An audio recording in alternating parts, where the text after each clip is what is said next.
Ukrainian men as young as 25 can now be conscripted into military service to fight. And Ukrainian citizens are also filing claims for wartime damage. For more on the latest on the Ukraine crisis, we're joined by Professor Ronald Grigor Suny. Thanks for joining us. Happy to be here. Ukrainian President Volodymyr Zelensky signed a law on Tuesday allowing men as young as 25 to be conscripted into military service to beef up the country's military. What does this say about Ukraine's military ambitions to hold up in the war?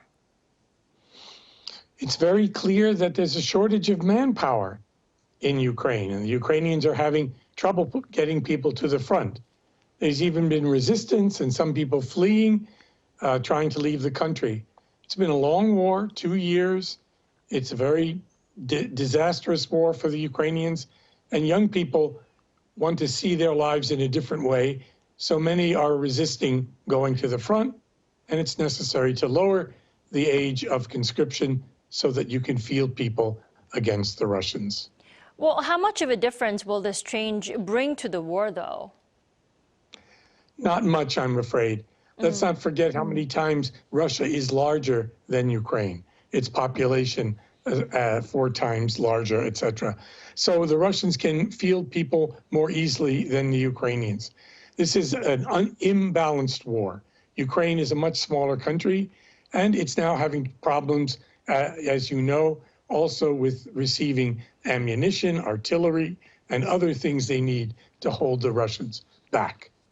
Right, and in the meantime, Ukrainians who have had their property damaged or destroyed during the war can now file their claims at a newly established register based in Hague. Now, how will they be compensated? That's a difficult question. There's a lot of balls in the air, we say, in that question, because there are funds that have been seized from Russia. The interest alone could be used to finance recovery and restoration of the damages that the Russians have done in Ukraine. Whether that will happen or not, we'll see. There's a lot of complications, international finance things about using money that actually belongs to Russia. So there's a moral issue here, there's a financial issue here, there are international law issues, all which may prevent this from happening. So should we say it's not a completely legal green light to proceed? I mean, how is Russia expected to react to this plan? Russia will be against it. They consider this their money. It was in banks and it's gained interest. Of course, they'll be opposed to that.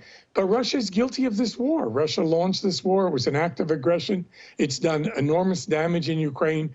And so there are moral issues why the Western powers, NATO and the United States, might think it's appropriate on a moral basis that the money be used to restore Ukraine.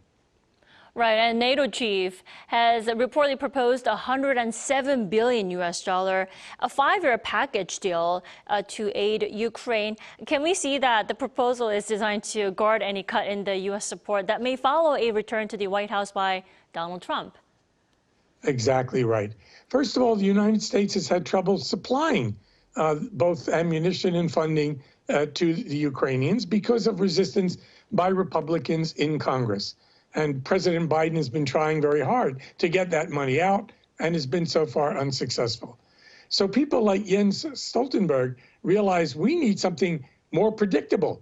We need a longer range assistance. And if the Americans can't get it, or if they can't run this program right, Europe has to step in. Already, Europe is giving about half of the aid to Ukraine, but there's no substitute for American financing and American funding and American ammunition. So the NATO powers are going to try to do something in the long range because no one can predict what Donald Trump might do vis-a-vis Ukraine if, in fact, he is elected on November 5th. Exactly. Then I have to ask you, how likely is it that the proposal will actually be passed unanimously? I mean, which countries may be against the plan, possibly?